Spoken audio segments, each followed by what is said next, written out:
À l'école de Marie, Mère de Miséricorde, j'aimerais vous partager quelques réflexions à partir de ça. On raconte qu'un jour, un enfant avait demandé un vélo à son papa pour Noël. Et puis, le papa lui dit, écoute, écris une lettre à Jésus pour expliquer pourquoi tu mériterais un vélo à Noël. Alors il commence, mon cher Jésus, puisque j'ai toujours rangé la chambre sans rouspéter quand maman me le demandait, puisque j'ai toujours aidé à débarrasser la table, puisque j'ai prêté mon gros camion à mon petit frère, puis j'ai jamais tapé ma petite sœur. Puis il a dit non, ça fait trop de mensonges quand même. Donc il prend le papier, il jette à la poubelle et recommence. Mon cher Jésus, je te promets pour l'année prochaine de ranger ma chambre tout de suite quand maman le demande, de ne jamais rouspéter pour débarrasser la table, de prêter mon camion à mon petit frère avec un sourire, de ne plus taper ma petite sœur. Puis là, il dit non, ça fait trop. Alors il prend le papier et jette à la poubelle, il prend son manteau, il va à l'église paroissiale, il regarde si personne ne le regarde, il va dans un coin, il y avait une statue de Marie, il prend la statue de Marie, il la met sous sa veste, il cache, il court à la maison, il rentre dans sa chambre, il ferme la porte à clé, il sort la statue de Marie, il la met sous le lit, il arrange le lit et il se remet au bureau en disant « Mon cher Jésus, si un jour tu désires revoir ta mère… » Alors il y avait une chose qu'il avait comprise et une chose qu'il n'avait pas comprise. La chose qu'il avait comprise, c'est que Marie a un certain effet sur le cœur de Jésus. Et que Jésus a… Ce qu'elle avait bien compris, c'est que Marie a un certain effet sur le cœur de Jésus. Ce qu'il n'avait pas compris, eh bien, c'est qu'il y avait une autre manière de prendre Marie chez soi que de la kidnapper. Et cette autre manière, eh bien, c'est de l'accueillir parce que, justement, Jésus nous l'a donné au pied de la croix. Vous vous souvenez cette phrase bouleversante? Près de la croix de Jésus se tenaient sa mère et la sœur de sa mère, Marie, femme de Clopas, et Marie de Magdala. Jésus, donc, voyant sa mère et se tenant près d'elle le disciple qu'il aimait, dit à sa mère, « Femme, voici ton fils. » Puis il dit au disciple, « Voici ta mère. » Dieu ne peut jamais être étranger à la croix des hommes. C'était Claudel qui disait « Depuis que Dieu s'est laissé crucifier, il n'y a plus une croix sans un Dieu dessus. » Et alors au pied de la croix, eh bien, il y a Marie qui est là. Marie qui vient partager cette miséricorde qui jaillit du cœur de Jésus, qui vient soutenir toutes celles et ceux qui peinent et qui souffrent. L'idée de Marie, Mère de Miséricorde, est un titre qui a été donné à Cluny, à l'abbaye de Cluny, et c'est très beau parce qu'au Xe siècle, quand Odon de Cluny va découvrir Marie, Mère de Miséricorde, c'est moins… Ça va comme ça? Quand Odon va découvrir Marie, Mère de Miséricorde, c'est moins à la croix qu'à la crèche. Il est en train d'assister à la célébration de Noël et tout d'un coup surgit dans son cœur cette prière « Notre-Dame, Mère de Miséricorde » qui en cette nuit a donné à la lumière le Sauveur, prie pour moi. Et cette phrase reviendra. Il découvre dans l'enfant de la crèche la miséricorde incarnée en quelque sorte, la miséricorde du Père. Comme disait le pape François, Jésus est le visage de la miséricorde du Père et Marie, à la nativité, donne la miséricorde au monde. Et donc on peut dire qu'au pied de Jésus, tant à la crèche qu'à la croix, mais aussi au pied du tabernacle, au pied de l'autel, Marie est toujours présente pour une seule chose, transmettre cette miséricorde qui jaillit du cœur ouvert de son Fils. Et donc, le pape François disait, elle est tellement miséricordieuse que des fois, elle exagère même. Et il citait cette histoire que saint Alphonse de Liguori raconte dans son traité sur les gloires de Marie, Notre-Dame des mandarines. Pourquoi Notre-Dame des mandarines? Parce qu'en Sicile, il y a beaucoup de mandarines et les gens ont une grande dévotion à cette Vierge. Mais en Sicile, il n'y a pas que les mandarines, vous savez. Il y a parfois aussi des choses un peu moins clean. Et donc, il arrive que des gens, eh bien, voilà, ont commis quelques méfaits, quelques vols, quelques brigandages. Alors, le pape racontait que cette histoire d'Alphonse de Liguori, Marie, voyant arriver ces personnes un peu moins clean dans la file au ciel, leur fait signe de se cacher derrière une colonnade pour ne pas arriver jusqu'à Saint-Pierre. Et puis, la nuit, quand Saint-Pierre a fermé les portes du guichet pour entrer au ciel, Marie va rechercher les personnes qui sont cachées derrière les colonnades et les faire entrer en secret. Il dit, c'est pour ça que là-bas, on a une grande dévotion à Marie, Notre-Dame des Mandarines, parce qu'elle est toujours là pour nous tirer d'affaire. J'aimerais voir 3 aspects de Marie, Mère de Miséricorde, avec vous. Le premier aspect, c'est Marie miséricordiée, Marie pardonnée, Marie qui a fait l'expérience personnelle dans sa chair, dans son cœur, dans sa vie, de la miséricorde de Dieu. Le deuxième, c'est Marie, porte de la miséricorde dans le monde. Et le troisième, c'est cette mère de miséricorde qui est présente et qui donne la compassion du Père pour chacun et chacune d'entre nous. Marie, la première miséricordiée, celle qui la première fait vraiment l'expérience de la miséricorde du Père. Et ce qui va être au cœur de cette expérience de Marie, c'est de découvrir qu'elle-même est le fruit de cette miséricorde, elle devient la mère du Sauveur, et que le peuple d'Israël tout entier est miséricordié par le fait que Dieu donne au monde son Fils unique qui prend chair en elle. Et donc, au cœur de l'expérience de Marie, Mère de Miséricorde, il y a le cri du Magnificat, « Mon âme exalte le Seigneur, exulte mon esprit en Dieu, mon Sauveur. » Et quelle est la première expérience du Magnificat? C'est que Dieu nous regarde. Dieu pose un regard. Il a baissé son regard sur moi. Il a jeté ses yeux sur l'humiliation de sa servante. Voilà la première expérience. Parfois, on se croit oublié de Dieu. Parfois, on pense que Dieu est aux abonnés absents. Parfois, on se croit écarté de cette tendresse de Dieu. Ou alors, on a cette vision terrible. Vous savez, Jean-Paul Sartre raconte dans son livre Les mots qu'il était seul à la maison un jour, enfant, qu'il jouait avec des allumettes et il avait mis le feu au tapis. Et il disait, j'étais en train de vouloir cacher mon méfait quand tout d'un coup, Dieu me regardait. J'étais devenu une cible vivante. À ce moment-là, j'essayais de me cacher sous la table du salon. Il me voyait toujours. Je me suis mis sous le lavabo à la salle de bain. Il me voyait toujours. Alors, pardon, je cite Sartre dans ces mots. Je me suis mis, dit Sartre, à jurer comme mon grand-père, sacré nom de Dieu, de nom de Dieu, de nom de Dieu, tu ne me regarderas plus. Et voyez-vous, l'image qu'il avait de Dieu, eh bien, c'est un Dieu terrible, un Dieu qui regarde pour punir, un Dieu qui regarde pour condamner, un Dieu qui regarde nos pauvretés pour nous accuser. Je suis athée de ce Dieu-là. Je suis athée de ce Dieu-là.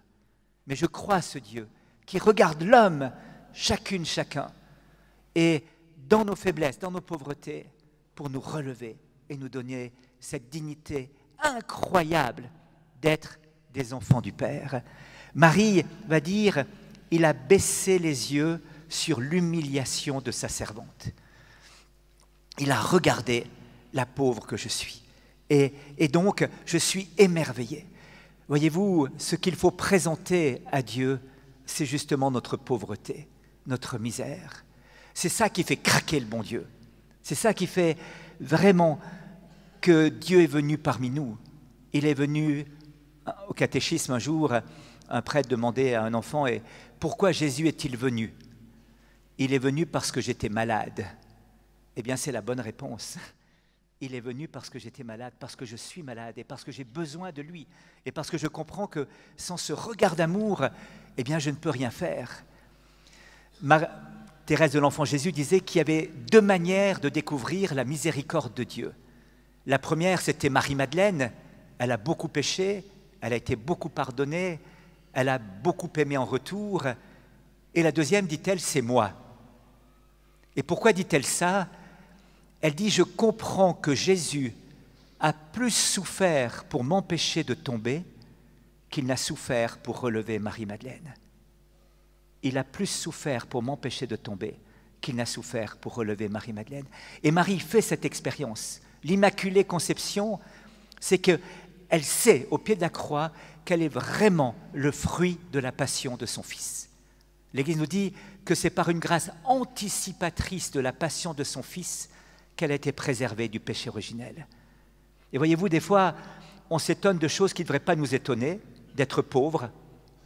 C'est la petite Marseillaise qui priait « Sainte Marie, Mère de Dieu, prie pour nous pécheurs, maintenant et à l'heure de notre mort. » Eh bien, nous sommes pécheurs, peu chers.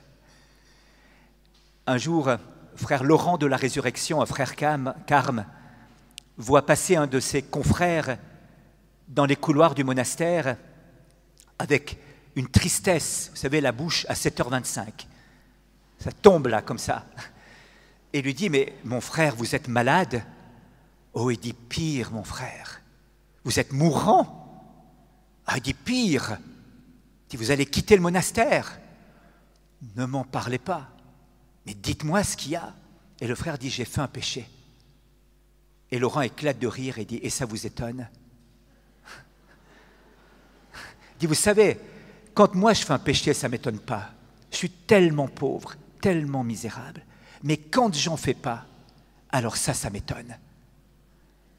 Parce que la miséricorde de Dieu est puissante pour m'empêcher de tomber. Ça, c'est le juste regard que nous apprend Marie. Elle comprend à chaque seconde de son existence qu'elle est vraiment miséricordieux, qu'elle est pleine de grâce, que c'est la grâce qui la porte à chaque seconde. Non pas malgré elle, avec sa collaboration, avec sa liberté, mais elle est pleine de grâce. Au cœur de l'expérience de tous les saints, il y a eu un grand chantre de la miséricorde, de Marie, Mère de Miséricorde, c'est saint Maximilien Kolbe, qui disait que Dieu avait confié tout le règne de la miséricorde à l'Immaculée. Je vous lis un petit passage de son journal.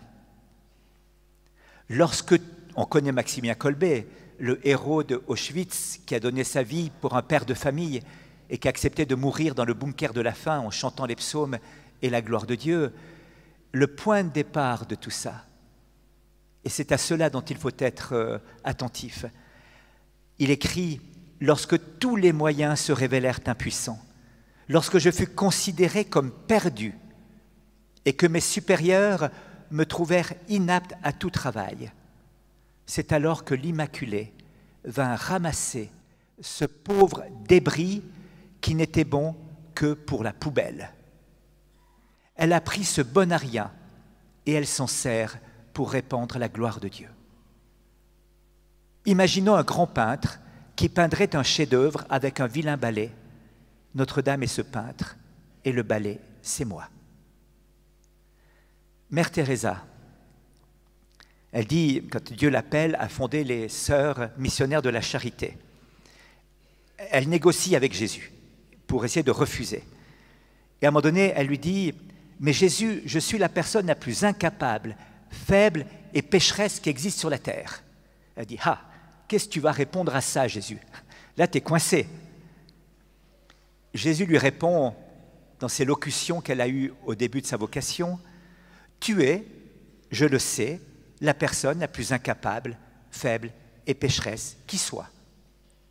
Donc, il n'est pas en train de dire, mais non, ma pauvre petite, mais il ne faut pas te dévaloriser comme ça, mais tu es une gentille fille quand même. Bon, c'est pas brillant, mais enfin, il y a pire. Non, il lui dit, je sais, tu es la personne la plus incapable, faible et pécheresse qui soit. La conclusion qu'en tire Mère Teresa, c'est, laisse-moi tranquille, prends quelqu'un d'autre.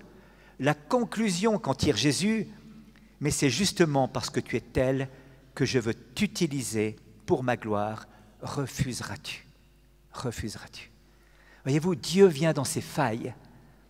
Dans les textes bibliques, il y a un texte très intéressant, c'est l'histoire dans les Actes des Apôtres de la rencontre de Philippe avec l'eunuque, le responsable de la reine d'Éthiopie, qui est sur son char et en train de lire un passage du prophète Isaïe, dans lequel il est dit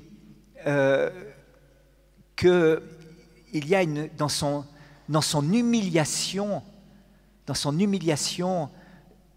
sa vie n'a pas été retranchée de la terre. On parle d'une humiliation du serviteur souffrant. Et lui vit une humiliation assez incroyable. Cette humiliation, eh bien, c'est d'être eunuque.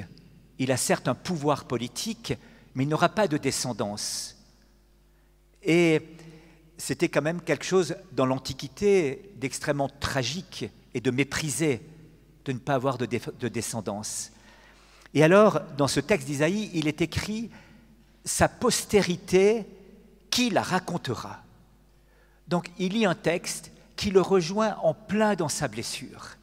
On parle d'humiliation et on parle de postérité, qui la racontera. Bien sûr, Philippe va le rejoindre et lui dire on parle de Jésus, mais quand on parle de Jésus, on parle aussi de nous. Et lui vit l'humiliation, et lui n'aura pas de postérité. Donc, ce serviteur souffrant, quelque part, c'est aussi lui. Et Dieu ne fait pas l'impasse sur sa souffrance. Dieu vient le rejoindre dans sa souffrance.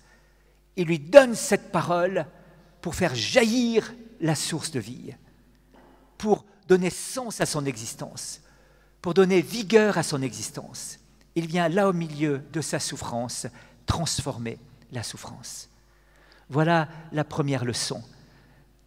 L'abaissement, l'humiliation, la pauvreté, le péché, la misère.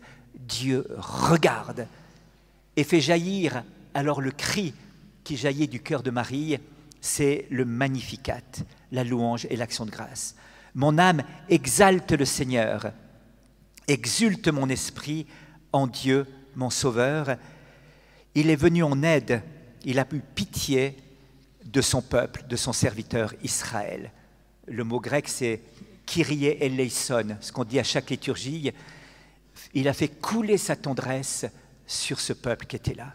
Alors, voyez-vous, l'expérience que l'on peut faire à la suite de Marie, c'est découvrir que au cœur des difficultés, au cœur des épreuves, il y a un Magnificat qui peut jaillir. Non pas parce que tout va bien, non pas parce que les choses sont dans le bon ordre, non, mais parce que Dieu pose son regard sur moi et Marie m'accompagne dans son chant du Magnificat. Dans les petits détails de la vie quotidienne, comme dans les grandes épreuves. Les petits détails, on raconte qu'un jour, François d'Assise se promenait dans la plaine d'Ombrie, dans le soleil radieux du sud de l'Italie, chantant les louanges du Seigneur, et certains frères, l'entendant chanter, lui disent « Bon, ben, ça va ». Et tout d'un coup, un oiseau passe au-dessus de la tête de François d'Assise et paf, juste ici. Et là, on se dit « Alors, quelle va être sa réaction ?» Et François d'Assise lève les mains au ciel en disant « Seigneur, créateur du ciel et de la terre, je te bénis et je te rends grâce du fait que les vaches n'aient pas d'ailes. »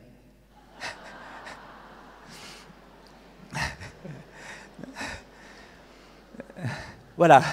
Donc, il y a une façon de voir les petits détails pour rester dans cette louange. Mais parfois, la vie n'est pas faite que de détails, vous le savez bien.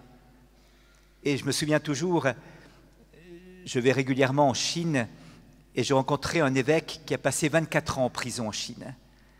À sa sortie de prison, on a essayé 2 fois de l'assassiner en le heurtant en voiture, de sorte qu'il était courbé, son dos était... Il faisait l'équerre, comme ça.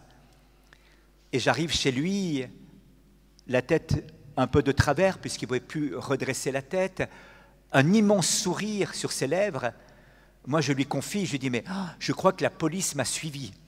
Et il éclate de rire, il me dit, vous êtes bien européen, vous. Je dis, oui, mais oui. Pourquoi? Il me dit, venez à la fenêtre, police, police, police, police, partout police. Ah, je dis, d'accord.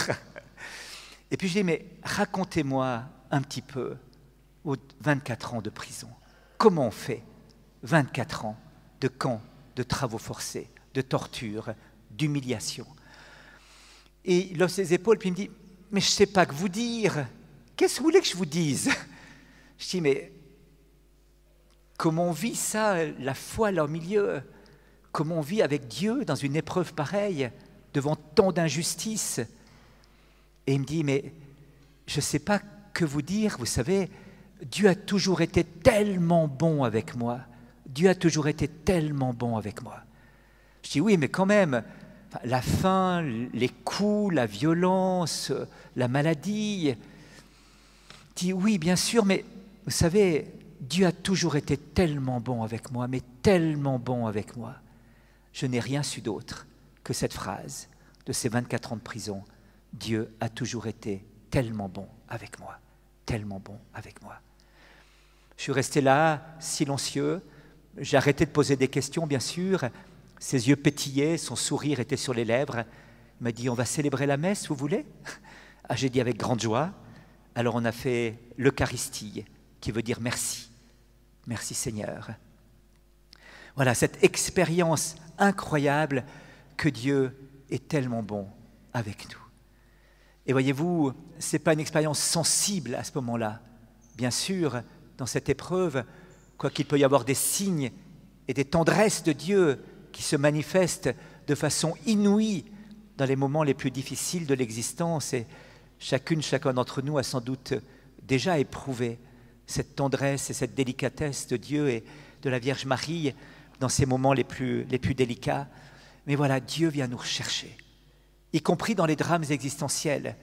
Vous connaissez l'histoire de Claudel, la nuit de Noël 1886. Il rentre, je vous lis ce qu'il dit, « Je vivais dans l'immoralité et peu à peu je tombais dans un état de désespoir. La mort de mon grand-père, que j'avais vu de longs mois rongé par un cancer de l'estomac, m'avait inspiré une profonde terreur de la mort. J'avais complètement oublié la religion et j'étais à son égard d'une ignorance sauvage. Tel était le malheureux enfant qui, le 25 décembre 1886, se rendit à Notre-Dame de Paris pour y suivre les offices de Noël. Je commençais alors à écrire et il me semblait que dans les cérémonies catholiques, considérées avec un dilettantisme supérieur, je trouverais un excitant approprié et la matière de quelques exercices décadents. C'est donc avec ces dispositions que, coudoyé et bousculé par la foule, j'assistais avec un plaisir médiocre à la grand-messe. Puis, n'ayant rien de mieux à faire, je revins aux vêpres. Les enfants de la maîtrise chantaient ce que j'ai su plus tard être le Magnificat de Marie, le chant d'action de grâce de Marie. J'étais moi-même debout dans la foule près du second pilier, à l'entrée du chœur, à droite, du côté de la sacristie, tout près de la statue dite de Notre-Dame de Paris. Et c'est alors que se produisit l'événement qui domine toute ma vie. En un instant, mon cœur fut touché et je crus. Je crus d'une telle force d'adhésion, d'un tel soulèvement de tout mon être, d'une conviction si puissante, d'une telle certitude, ne laissant place à aucune espèce de doute, que depuis, tous les livres, tous les raisonnements, tous les hasards d'une vie agitée n'ont pu ébranler ma foi. En essayant de me souvenir, de reconstituer les minutes qui suivirent cet instant extraordinaire, je retrouve les éléments suivants qui n'ont fait qu'un éclair, une seule larme dont la providence divine se servait pour atteindre et s'ouvrir enfin le cœur du pauvre enfant désespéré que j'étais. Je me disais que les gens qui croient sont heureux. Si c'était vrai, pourtant, c'est vrai, Dieu existe, il est là, c'est quelqu'un, c'est un être aussi personnel que moi, il m'aime, il m'appelle. Les larmes et les sanglots étaient venus en moi. Le Magnificat, à côté de la statue de Marie, le cœur qui s'ouvre, la grâce qui rentre, les larmes qui coulent. L'expérience, à un moment donné, de cette miséricorde de Dieu, dans son désespoir, dans sa lassitude, dans sa tristesse et sa quasi-dépression, la tendresse de la mère fait couler la miséricorde du Fils dans le cœur de ce Paul Claudel. Voyez-vous? Et je crois que c'est là l'expérience la plus bouleversante. Dieu nous prend parfois par surprise, ou souvent par surprise. C'est là où on ne l'attend pas qu'il agit. Comment faut-il faire? Eh bien, le Magnificat, à la fois, nous met en extase de nous. Comprenez bien, l'extase ne consiste pas à décoller du sol. L'extase consiste à regarder en dehors de soi-même. Cette même nuit de Noël 1886, la même nuit, Thérèse de l'Enfant Jésus vivra sa conversion. Il y a des fois des géostratégies divines pour la conversion des gens qui sont un peu étonnantes. Et comment va-t-elle vivre sa conversion, Thérèse? Eh bien, elle rentre de la messe de minuit et elle avait 13 ans, elle avait mis ses petits souliers au bord de la cheminée, attendant le cadeau que son papa allait lui faire. Et elle entend son papa dire « Oh non, encore, ben c'est la dernière année ». Un peu lassée qu'une fille à 13 ans demande encore des cadeaux dans ses souliers. Thérèse, qui était très émotive, commence à pleurer, court les escaliers qui la conduisent à l'étage et s'effondre en larmes. Et sa sœur lui dit « Céline, pas cette nuit, ne descends pas, pense à la peine que tu feras à papa. » Et tout d'un coup, elle sort d'elle-même, elle pense à son papa. Et elle dit alors, j'ai essuyé mes larmes, j'ai fait le plus beau sourire que je pouvais. J'ai descendu rapidement les escaliers, j'ai sauté au cou de papa. Si vous aviez vu la joie de papa ce soir-là, me voyant avec ce sourire, en un instant, j'ai senti la charité rentrer dans mon cœur, le besoin de m'oublier pour faire plaisir. Et depuis lors, je fus heureuse. Je sentis le désir de travailler au salut des âmes. Ce que Dieu n'avait pas fait en 10 ans, il l'avait fait cette nuit-là, cette nuit de Noël.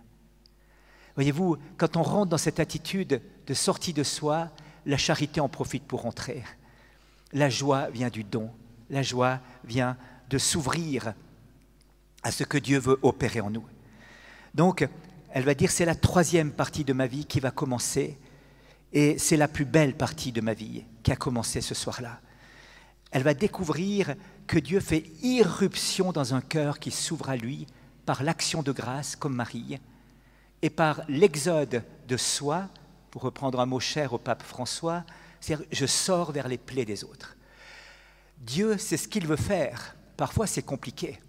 Je viens de Suisse et un jour, un vicaire épiscopal préparait des enfants de 12 ans à la confirmation. Il n'avait pas un grand charisme avec les enfants. Donc, il y avait un jeune garçon qui s'appelait Jérémie, qui était au premier rang habituellement parce que assez turbulent.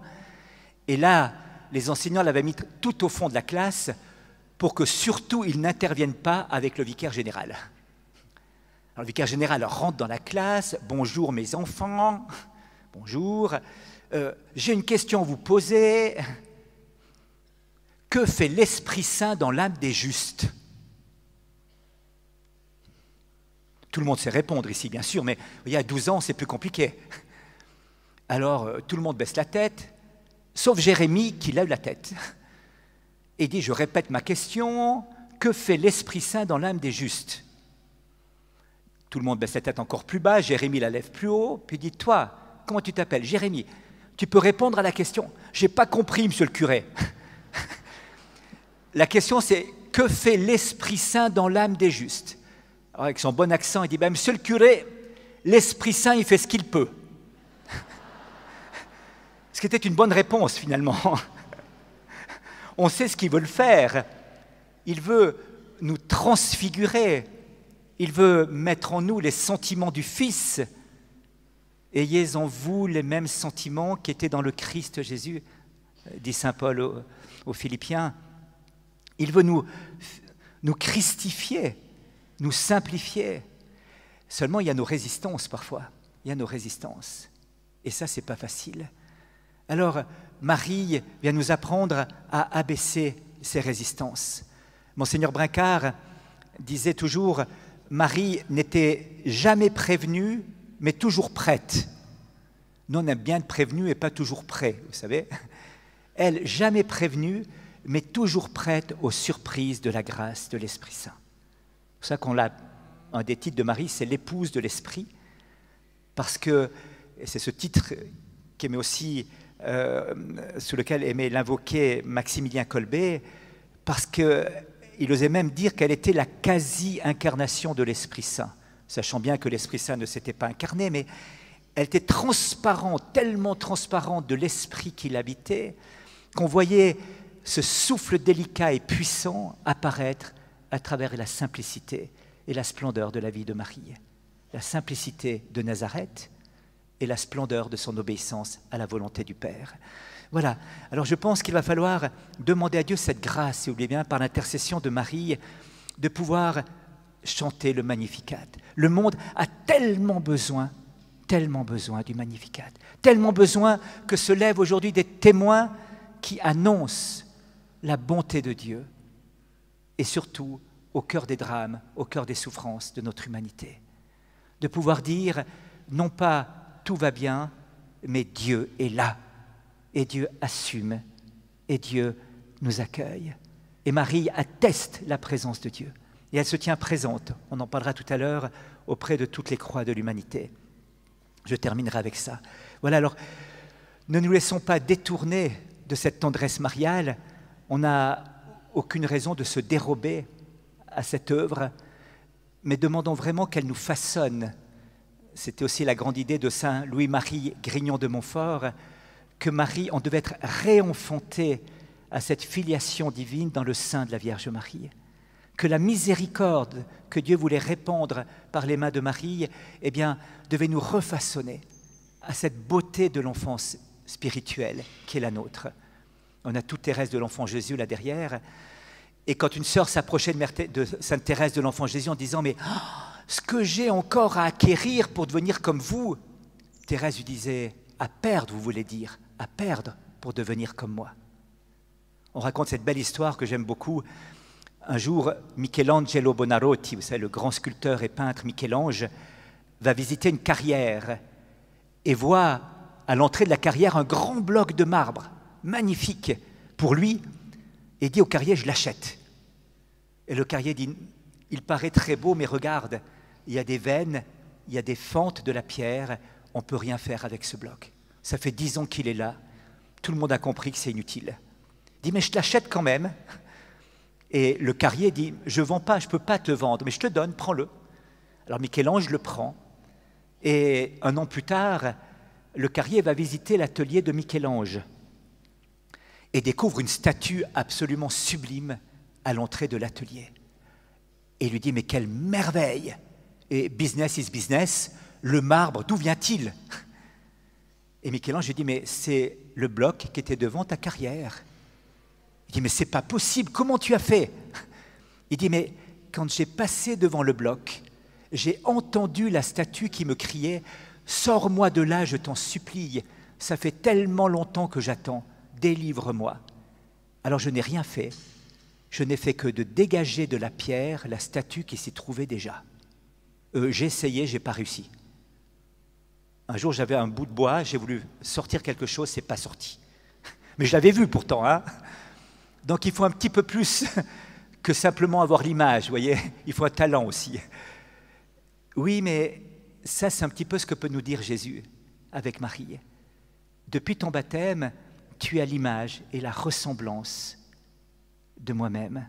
J'aimerais tellement pouvoir m'épanouir en toi, jubiler en toi.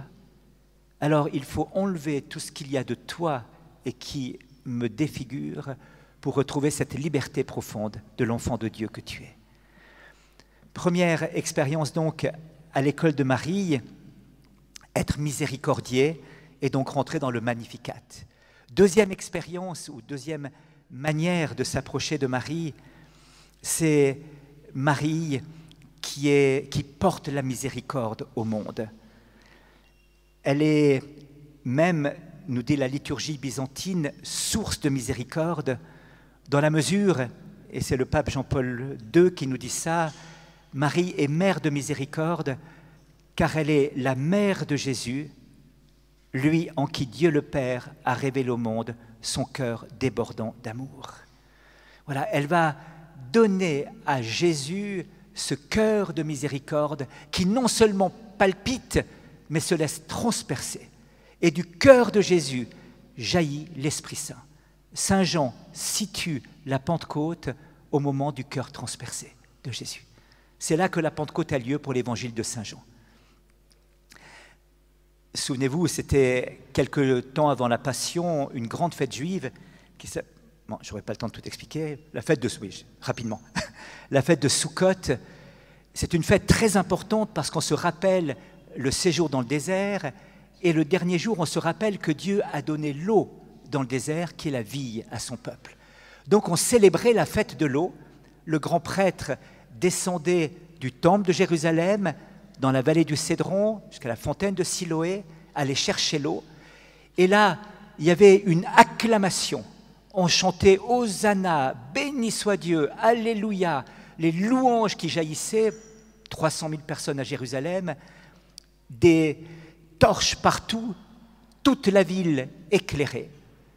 Et à ce moment-là, Jésus crie « Si quelqu'un a soif, qu'il vienne à moi, car il est écrit, de son sein jailliront des fleuves d'eau vive. » Il parlait de l'Esprit Saint qu'allaient recevoir ceux qui croiraient en lui, à sa glorification. L'Esprit Saint jaillit du cœur de Jésus. Et Marie est là pour recevoir ce don. Marie qui est à la fois elle-même la mère de Dieu et l'icône de l'Église, mère de l'Église, et transmet ce don au monde entier. Il y a une petite anecdote qui est très lumineuse. À Vilnius, en Lituanie, il y a un sanctuaire au cœur de Vilnius où on honore Notre-Dame de la Miséricorde sur ce qu'on appelle la porte de l'aurore. Et depuis des temps ancestraux, depuis le XVIe siècle, cette porte existe et Marie, Notre-Dame de Miséricorde, est vénérée comme ça. Et pour la première fois, juste à côté de ce sanctuaire, on a mis le tableau que Jésus avait demandé à Sainte Faustine de faire peindre, l'icône du Christ miséricordieux.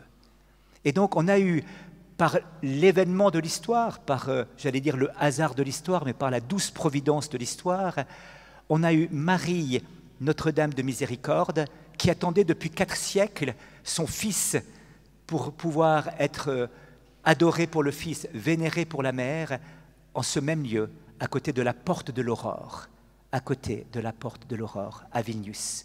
C'est tout un symbole, l'aurore d'un jour nouveau qui naît aujourd'hui par ce jubilé de la miséricorde que le pape a voulu, pour répandre comme un nouveau printemps, un nouveau jour de l'humanité, l'amour miséricordieux de Dieu sur le monde. Maximilien Kolbe disait « Toutes les grâces que nous demandons s'obtiennent beaucoup plus facilement à travers l'Immaculée, car Dieu lui a confié tout l'ordre de la miséricorde. » Dieu lui a confié tout l'ordre de la miséricorde. Petit enfant, Raphaël, 6 ans, atteint de leucémie. Phase terminale de son cancer, ses parents viennent faire la prière du soir autour de son lit avec les frères et sœurs et lui disent « Bonne nuit, Raphaël, ça va, on peut te laisser seul, tu n'as pas peur ?» Raphaël dit « Mais je ne suis pas seul, Marie est avec moi. » « Ah bon ?» disent les parents, Marie est là ? Oui, tous les soirs, Marie vient dans mon lit, on cause ensemble, je suis très bien avec elle. Les parents sont un peu surpris, et ce soir, elle est là avec toi ? Ah non, pas encore. En ce moment, elle est en train de visiter tous les malheureux de la terre. C'est une fois qu'elle a fait sa grande tournée qu'elle vient chez moi. Voilà l'expérience de Marie. Voyez-vous, elle vient là, comme ça. Alors parfois, ça prend des formes un peu particulières. Le nonce apostolique en Albanie me racontait qu'il était là-bas après la chute du mur de Berlin, après la libération d'Albanie, et Mère Teresa est venue ouvrir une maison. Alors il était là, il a dit j'avais une grande voiture 4x4 parce que les routes étaient tellement mauvaises, et tout d'un coup, je m'apprêtais à partir après avoir béni la maison des sœurs de Mère Teresa. Je vois une sœur qui plonge devant le pare-choc de ma voiture et arrête la voiture. Alors je m'arrête, je plante les freins. Mère Teresa arrive vers moi et me dit « Mais Monseigneur, vous n'avez pas de statue de Marie dans votre voiture? Ça ne va pas ?»« Ah ben vous avez raison, dis-je.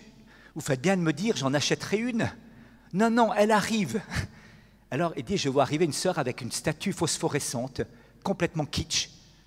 Bien kitsch, vous voyez, comme ça. Et elle la donne à Mère Teresa, et puis je tends la main pour la prendre, et je dis merci beaucoup, je pourrais la mettre. Et Mère Teresa lui dit non, non, je connais trop les nonces. Vous allez la mettre dans le vide-gants ou sur le siège arrière. Une sœur débarque avec un petit tube super glue. Mère Teresa prend la super glue, verse sur mon tableau de bord, colle Marie dessus, me fait la brune Cosette jusqu'à ce que ça tienne, et me dit maintenant vous pouvez y aller, monseigneur, vous avez Marie avec vous. Alors il a dit, ça c'était le premier choc, mais le pire, c'est quand on a été voir le président de la République, et que tout d'un coup, Marie sort une statue encore plus grande, phosphorescente encore une fois. Il dit, j'ai un cadeau pour vous, monsieur le président, je vous l'offre. Alors moi, j'essayais de dire, ben voilà, c'est la Vierge Marie, vous voyez. Et Mère Teresa dit, et vous savez pourquoi elle brille? Ben parce que quand vous travaillez plus, elle continuera à travailler pour le pays. Hop là, merci, c'était pas très diplomatique, vous voyez, mais...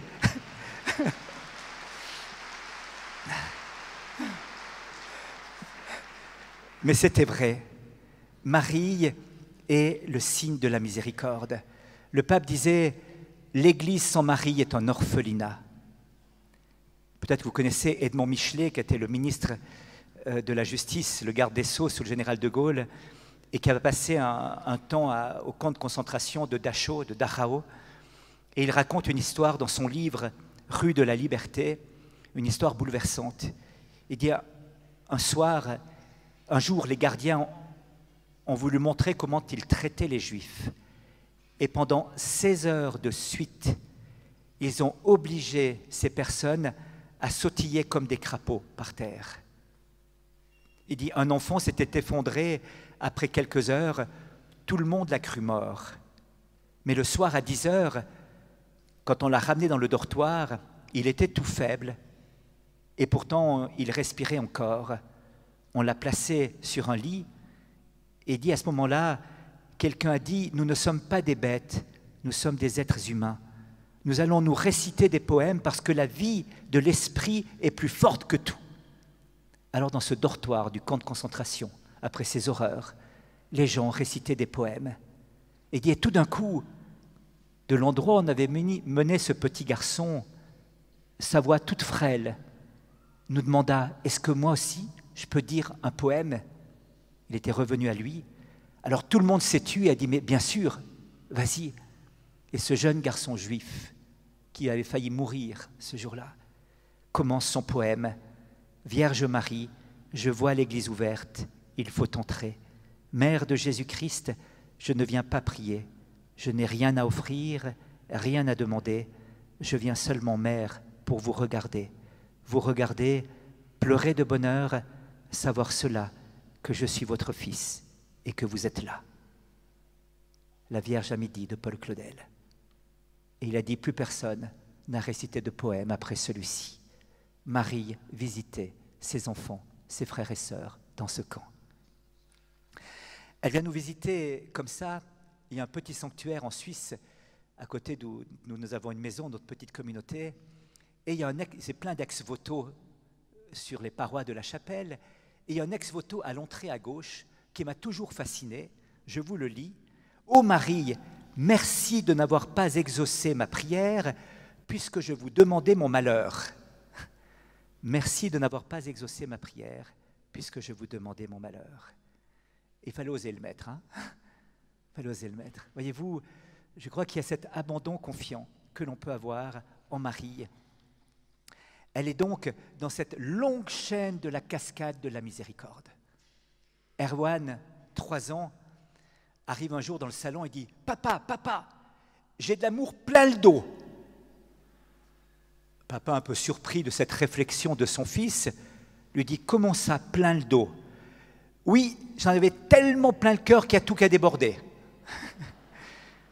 Et Erwan continue en disant tu sais, c'est Marie qui a mis l'amour dans mon cœur.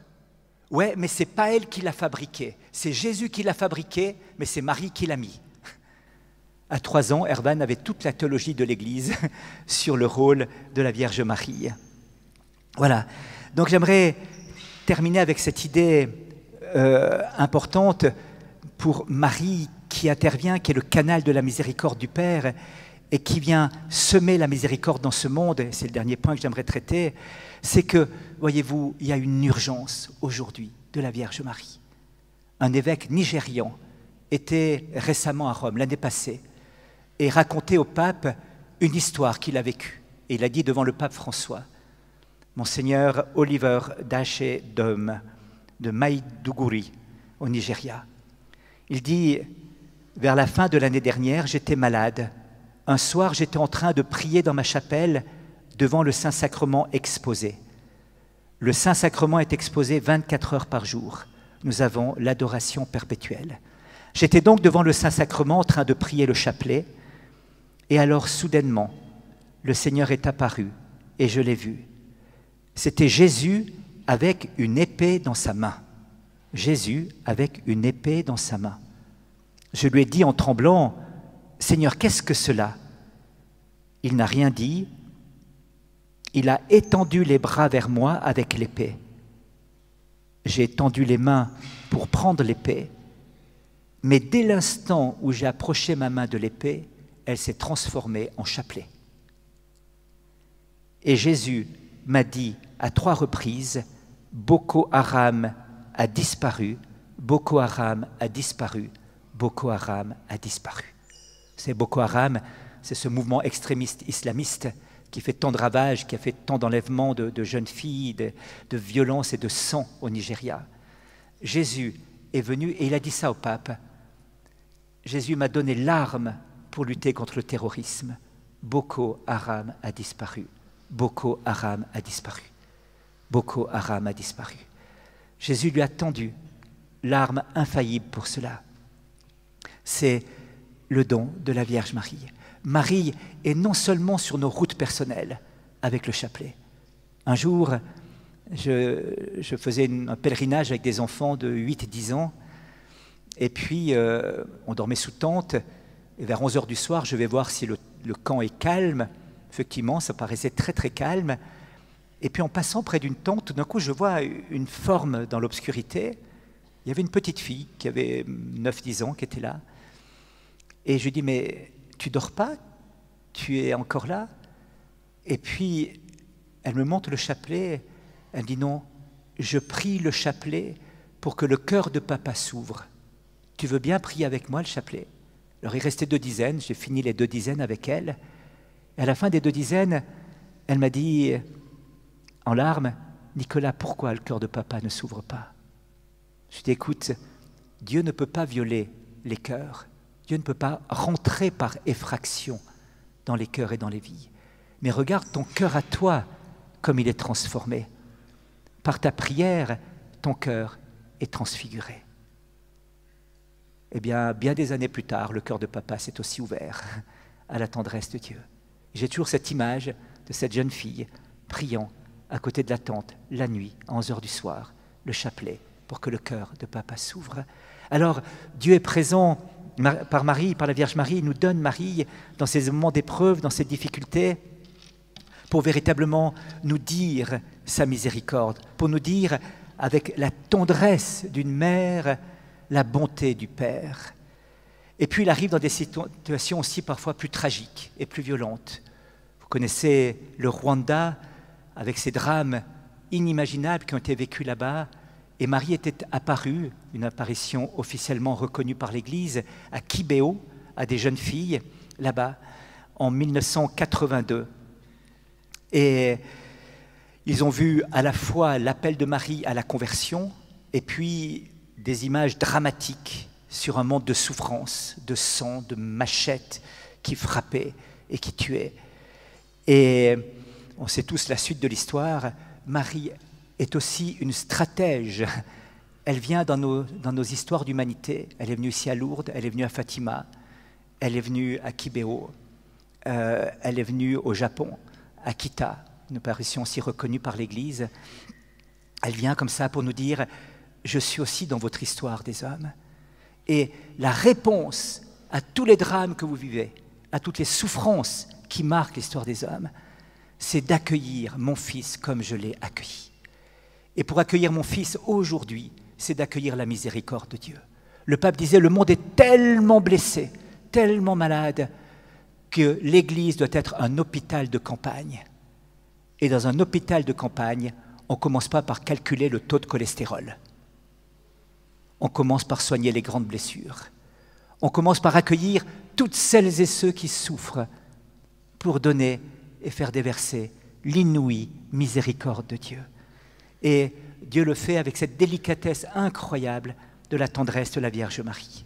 Alors pour terminer, j'aimerais, avec Jean-Paul II, vous confier l'humanité à la Mère de Miséricorde dans cette très belle prière qu'il avait faite au terme de son encyclique Veritatis Splendor. Ô Marie, Mère de Miséricorde, veille sur tous, afin que la croix du Christ ne soit pas rendue vaine, que l'homme ne s'écarte pas hors du sentier du bien, qu'il ne perde pas la conscience du péché, qu'il grandisse dans l'espérance en Dieu, riche en miséricorde, qu'il accomplisse librement les œuvres bonnes préparées d'avance par Dieu, et qu'il soit ainsi, par toute sa vie, à la louange de sa gloire. Amen.